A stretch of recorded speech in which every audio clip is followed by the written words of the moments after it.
దేవునికి మహిమ కలుగునుగాక. ప్రియులారా, 21 రోజుల ఉపవాస కూడిక దినాలలో 5వ రోజున మనం ప్రవేశించబడ్డాం. ఎందుకు ఈ ఉపవాస కూడికలు? ఉపవాసం మీరు ఉండునప్పుడు రహస్యంగా మీరు తలుపులు వేసుకొని గదిలో ప్రార్థన చేయండి. రహస్యమందు చూచు మీ తండ్రి మీకు ప్రతిఫలం ఇస్తాడు. అది రహస్యం. సంఘంలో పబ్లిక్గా ఉపవాస కూడికలు పెట్టవలసిన అవసరం ఏముంది అనేవారు లేకపోలేదు. అది వారి యొక్క వ్యక్తిగత విషయం. ప్రభువు చెప్పింది. అయితే జనరల్గా ఎందుకు ఉపవాసం ఉండాలి, ఎందుకు ఉండాలి అనే ఆ ప్రశ్నకు జవాబుగా నేను ఈ సందేశం మీకు అందిస్తున్నాను. ఎందుకు ఉపవాసం ఉండాలి? ప్రియ దేవుని పిల్లరా, మనుషుడు మొదటి నుండి కూడా సాతాను చేత మోసగించబడి పాపములో పడిపోయాడు, పడుతూనే ఉన్నాడు. ఏంటి, మనుషుడు ఎందుకు పాపములో పడిపోయాడు? పాపములో పడిపోవడం వలన వచ్చిన నష్టం ఏంటి? అసలు పాపం అంటే ఏమిటి? దేవుడు పరిశుద్ధుడు. ప్రసంగి గ్రంథం 7వ అధ్యాయంలో 29వ వాక్యంలో దేవుడు నరులను యథార్థవంతులుగా పుట్టించుకున్నాడు. కానీ ఆ నరులు వివిధ తంత్రముల చేత వారు పాడైపోతున్నారు. ఈరోజు ప్రియ దేవుని పిల్లారా, ఎందుకు ఉపవాసం ఉండాలి? దేవుని ఆజ్ఞ అతిక్రమమే పాపం. యోహాను రాసిన మొదటి పత్రిక 3వ అధ్యాయం 4వ వాక్యం. ఆజ్ఞను ఎప్పుడైతే అతిక్రమిస్తామో పాపములో పడిపోయాం. పాపము వలన వచ్చు జీతం మరణం. మనుష్యుడు సాతాను శోధంలో పడి పాపము చేసి పాపం వలన మరణం తెచ్చుకున్నాడు. ఆదాము ద్వారా మరణం వచ్చింది. అయితే యేసు ప్రభువారు ఆ పాపం వలన మరణమే కాదు, ఇంకొక భయంకరమైన మాట మీకు చెప్పాలి. సామెతల గ్రంథం 14వ అధ్యాయం 34వ వాక్యంలో పాపము ప్రజలకు అవమానము కలుగును. అంటే పాపము వలన ప్రజలకు అవమానం కలుగుతుంది. దేవుడు పరిశుద్ధంగా జీవించమని చెప్తే మనుష్యుడు చేతుల ద్వారా, పాదాల ద్వారా, చూపు ద్వారా, కన్నుల ద్వారా, ఆలోచన ద్వారా, ప్రవర్తన ద్వారా, హృదయంలో, తలంపులలో, ఆలోచనలో మలినమైపోయాడు. ఈ లోక మాలిన్యం తన జీవితాన్ని మాలిన్యంగా చేసేసిందే. అయితే అడుగడుగున ఈ పాపం వలన అవమానం కలుగుతుంది. బైబిల్లో పాత నిబంధనలో నేను మీకు చెప్పట్లేదు, కానీ కొత్త నిబంధనలో మార్కు సువార్త 7వ అధ్యాయం 24 నుండి 23 వాక్యాలు మీరు చదివితే 13 రకాల పాపాలు కనబడతాయి. అది మొదటి లిస్టు. రెండవ లిస్టు గలతీయులకు రాసిన పత్రిక 5వ అధ్యాయం 19 నుండి 21 వచనాలు మీరు చదివినప్పుడు 15 రకాల పాపాలు ఉంటాయి. మీరు వాటిని చదువుకోండి, ఏ ఏ పాపాలు ఉంటాయో.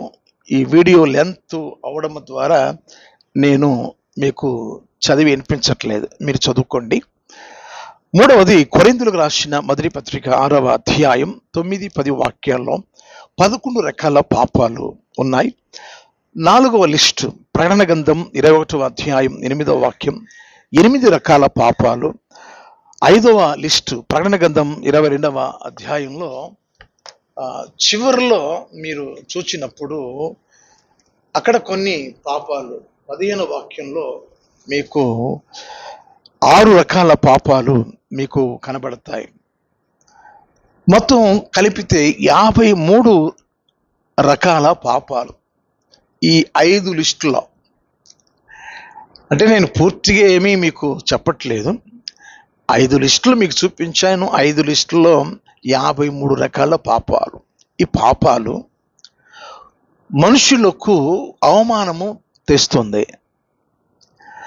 అందుకని రోమిలకు రాసిన పత్రిక 3వ అధ్యాయంలో 23వ వాక్యంలో, ఏ భేదమును లేదు, అందరూ పాపము చేసి దేవుడు అనుగ్రహించు మహిమను పొందలేకపోతున్నారు. మరి యేసుక్రీస్తు వారు ఈ లోకానికి ఎందుకు వచ్చాడు అంటే,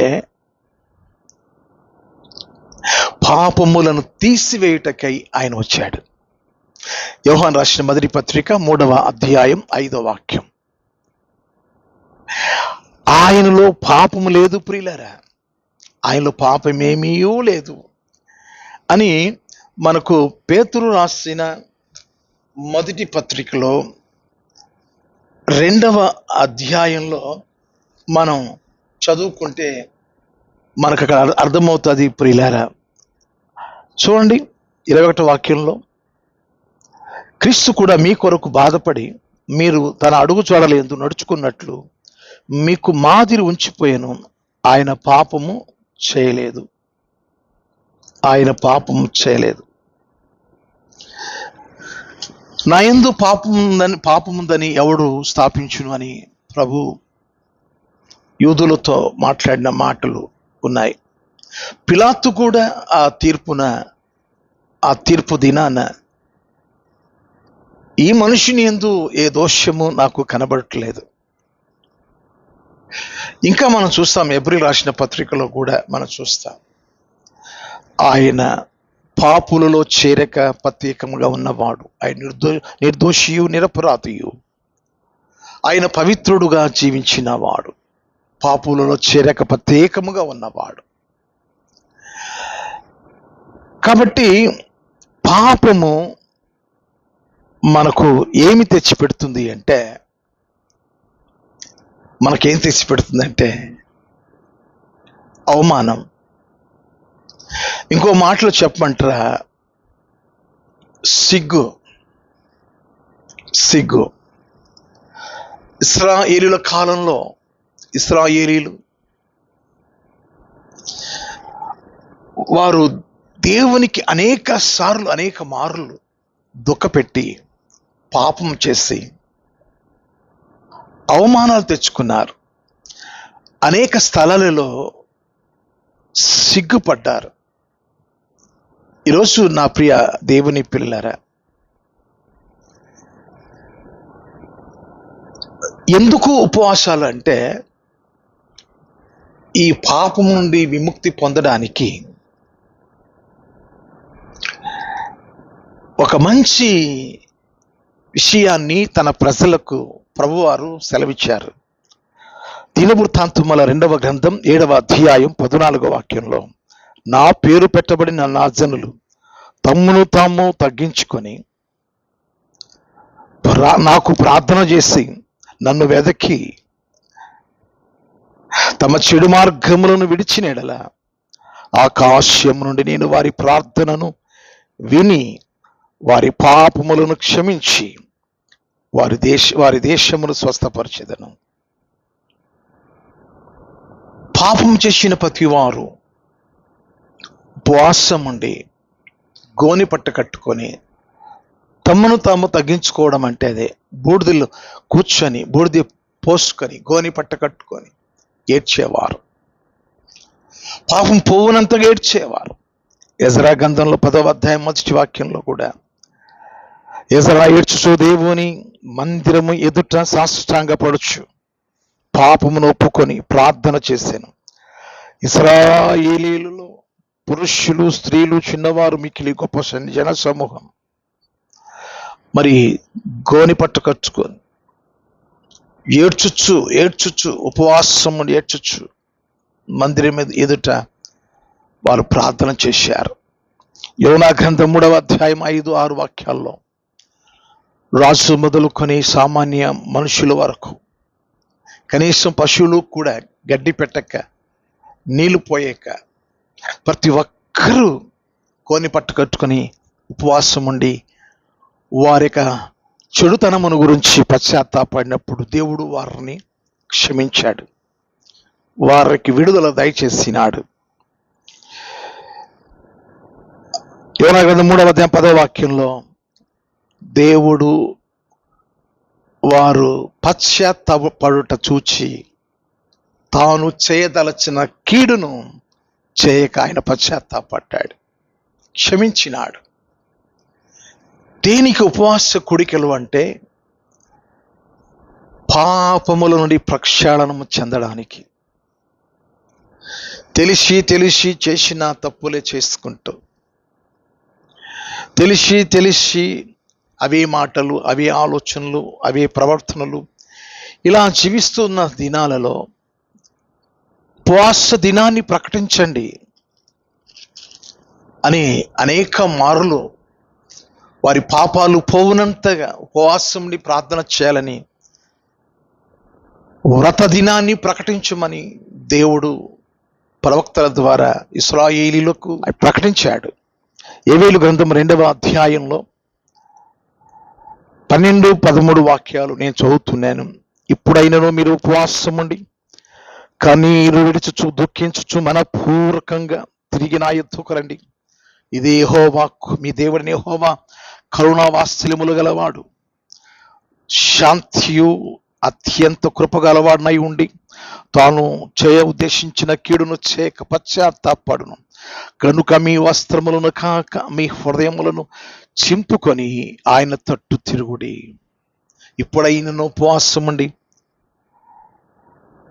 మనపూర్వకముగా నా యొద్దకు రండి. ఇప్పుడైనను ఉపవాసం ఉండి అంటే విరిగి నలిగిన మనుష్య దేవునికి ఇష్టమైన బలియాగం. విరిగి నలగాలి, శరీరాన్ని నలగొట్టాలి.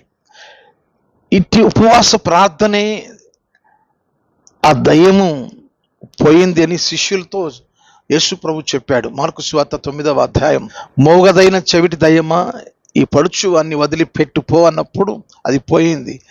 మేము చెప్తే పోలేదు, మీరు చెప్పగానే పోయింది. కారణం ఏంటంటే ఇట్టి ప్రార్థన వలనే సాధ్యం, ఉపవాస ప్రార్థన వలనే సాధ్యం.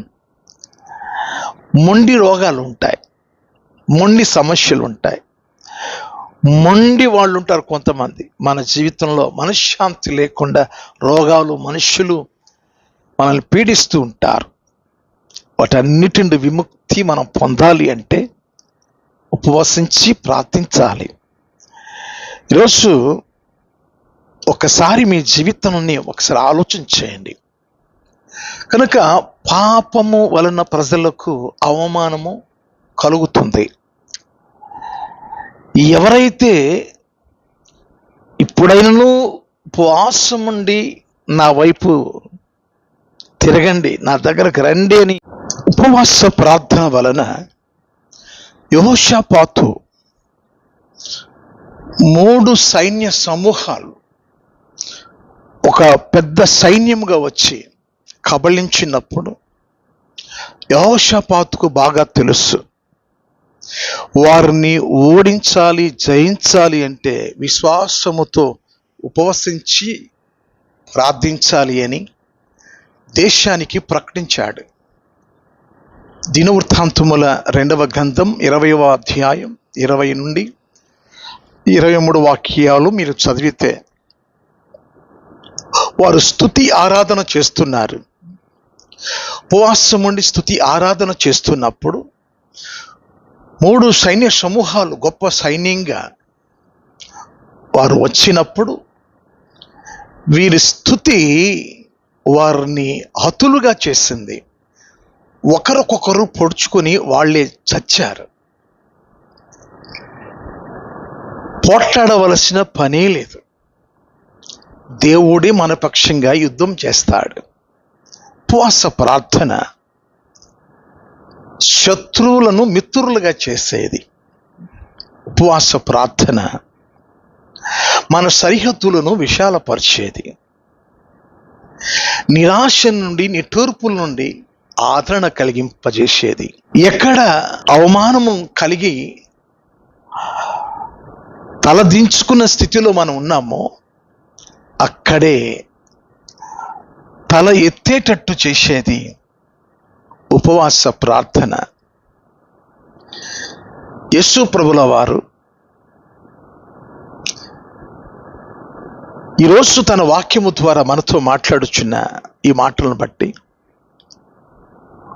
అపోస్తుల బోధ యందు, సహవాసమందు, రొట్టె విడిచుట యందు, ప్రార్థన చేటి యందు ఎడతెగక ఉండమన్నాడు. ఉపవాస ప్రార్థనలో ఉన్న సంఘం, ఆ సంఘము, ఆ సంఘ క్షేమస్థితి సరిహద్దులు విశాలపరచబడతాయి. సంఖ్య అభివృద్ధి పదంలోకి వెళతాది. సంఘ సభ్యులు ఆధ్యాత్మికంగా ఎదుగుతారు. వారు ముసలి ప్రాయంలో కూడా సారం కలిగి వారు మొవ్వు వేస్తారు. మొవ్వు వేసే అనుభవంలోనికి వారు వెళతారు. ఉపవాస ప్రార్థన దేవునికి సమీపస్తులుగా చేసేది. సాహస కార్యాలు, ఆశ్చర్య కార్యాలు చేసేది. ఉపవాస ప్రార్థన చెప్పుకోలేని దీర్ఘ వ్యాధుల నుండి స్వస్థపరిచేది. తెగిన బంధాన్ని కలిపేది ఉపవాస ప్రార్థన. సమాధానం లేని ప్రజలతో సమాధానపరిచేది ఉపవాస ప్రార్థన. ఒంటరిగా ఉన్న నీ జీవితాన్ని జన సమూహములతో దేవుని గణపరిచే సంఘంలోనికి నడిపించేది ఉపవాస ప్రార్థన. మాటి మాటికి ఇశ్రాయేలీయులు దేవుని దుఃఖపెడుతూ ఉంటే ఉపవాసించి ప్రార్థించండి ఇప్పుడైనా అని ఏవేలుతో చెప్పినప్పుడు వారు ఎప్పుడైతే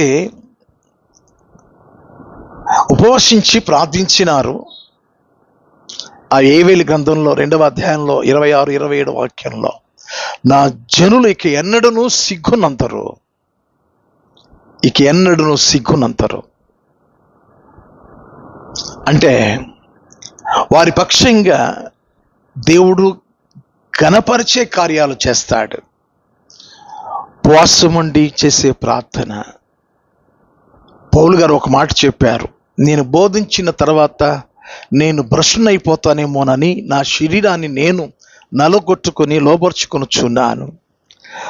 అణుకో కలిగించేది, లోపరిచేది, దేవునికి సమీపస్తులుగా చేసేది ఉపవాస ప్రార్థన.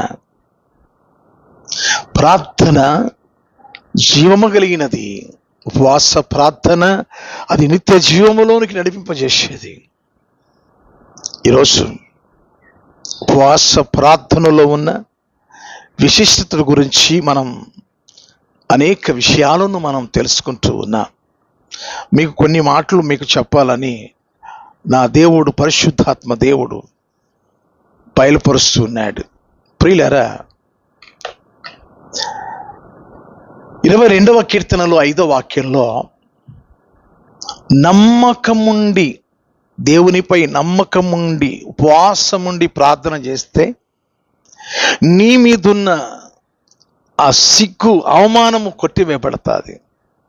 నువ్వు నమ్మకంగా దేవునికి ప్రార్థన చేస్తే ఇక సిగ్గు అనేది, అవమానం అనేది ఇక ఉండదు. తర్వాత నిర్దోష చర్యలు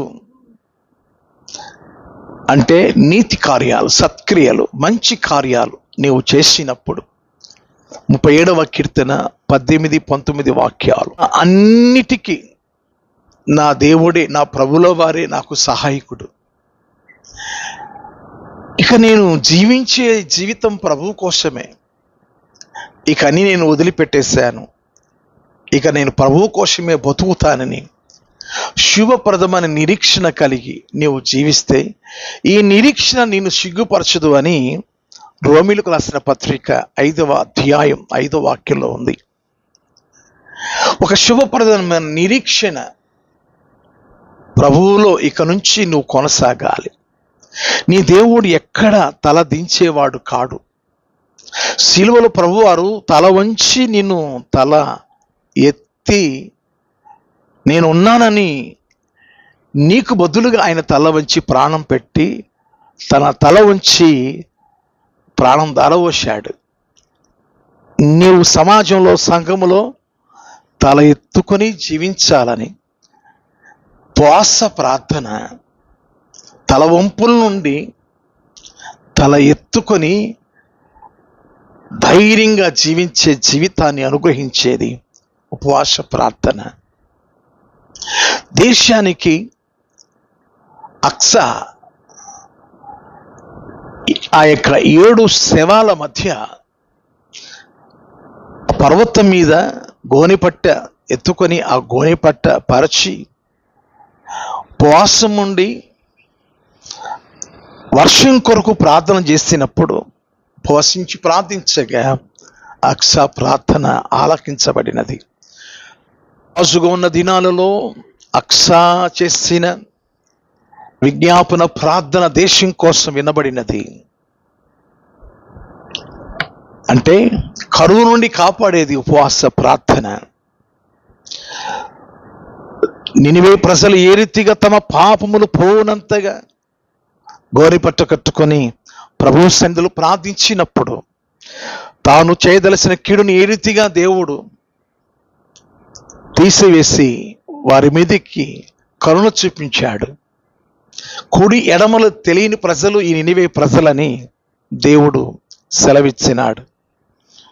ప్రియ దేవుని పిల్లలారా, ఉపవాస ప్రార్థన మన జీవితానికి సరిపడు ఆత్మీయతను అనుగ్రహించేది, ఆత్మశక్తినిచ్చేది. నా నామములో మీరు నన్ను ఏమి అడిగినా నేను చేస్తాను అని దేవుడు సెలవిచ్చినాడు. ఉచ్చరింప శక్యము కాని మూలుగులతో కూడిన ప్రార్థన అనగా పరిశుద్ధాత్మతో కూడిన ప్రార్థన. ఆ ఉపవాస ప్రార్థనలో పరిశుద్ధాత్మను పొందుకునేటట్టుగా చేసేది ఉపవాస ప్రార్థన. నా నామములో మీరు నన్ను ఏమి అడిగినా అది నేను చేస్తాను. సమస్తమును సాధ్యపరిచేది, దయ్యాలను వణికింపచేసింది ఉపవాస ప్రార్థన. ఎన్నో విషయాలు ఉన్నాయి ప్రియులారా. 25వ కీర్తన 3వ వాక్యములో ఆయన కొరకు కనిపెట్టుకొని ఎదురు చూస్తే వారు సిగ్గునందరు అని లేఖనంలో ఉంది. ఏ పాపముల చేత మన సిగ్గు అవమానాన్ని అనుభవించినామో యేసు ప్రభువారు సిలువలో పాపం వలన వచ్చిన అవమానమును ఆయన తీసివేసి నీకు అవమానానికి బదులుగా ఆనందాన్ని ఇవ్వడానికి, అభిషేకం ఇవ్వడానికి ఉపవాసం ఉండి ప్రార్థించమని కోరాడు. ఇప్పుడైనను మీరు ఉపవాసం ఉండి ప్రార్థన చేయండి. సంఘానికి క్షేమం, దేశానికి క్షేమం, గ్రామానికి క్షేమం. ఉపవాస ప్రార్థన. ఈరోజు తమ దేవుని ఎరిగిన వారు బలమైన కార్యములు చేయాలి అంటే ఉపవాస ప్రార్థన చేయాలి. తిమోతి రాసిన 2వ పత్రిక 1వ అధ్యాయం 11, 12 వాక్యాలు.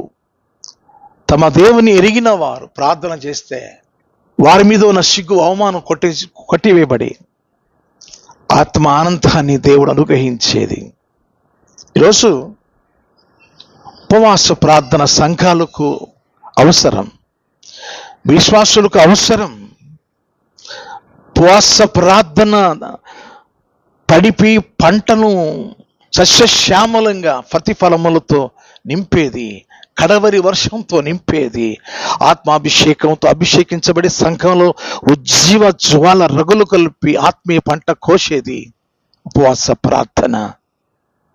ఈ అంత్యకాల అభిషేకం, ఈ అంత్యకాలంలో ఉజ్జీవం ఆత్మ పంట కోయించేది ఉపవాస ప్రార్థన.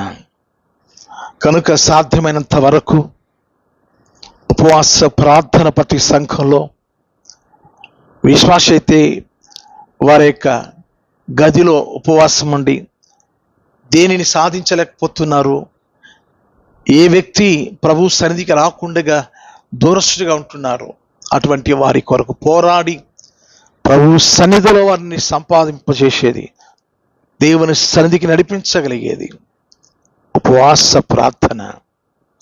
ఈ ఉపవాస ప్రార్థనలో ఎన్నో మేళ్ళు ఉన్నాయి ప్రియులారా, ఎన్నో మేళ్ళు ఉన్నాయి. ఇర్మియా గ్రంథం 31వ అధ్యాయంలో 34వ వాక్యంలో నేను చదువుతున్నాను, నేను వారికి దేవునై ఉంటును, వారు నాకు జనులగుదురు, వారు మరి ఎన్నడను యెహోవాను గూర్చి బోధనందుదము అని తమ పొరుగు వారికి గాని సహోదరులు గాని ఉపదేశము చేయరు. నేను వారి దోషములను క్షమించి వారి పాపములను ఇక ఎన్నడను జ్ఞాపకము చేసి కొనను. గనుక అల్పులేమి గనులేమి అందరూ నన్ను ఎరుగుతురు. చూశారా, ఇక ఎన్నటికీ వారి పాపములను నేను జ్ఞాపకము చేసి కొనను. అదే మాట హెబ్రీ రాసిన పత్రికలో 8వ అధ్యాయం 12వ వాక్యంలో ఉంది. నా జనులు ఇక ఎన్నడను సిగ్గునంతరు అని చెప్పిన దేవుడు ఇర్మియా గ్రంథంలో కూడా అదే మాట చెప్పిస్తున్నాడు, వారి పాపములను ఇక ఎన్నడను నేను జ్ఞాపకము చేసి కొనను.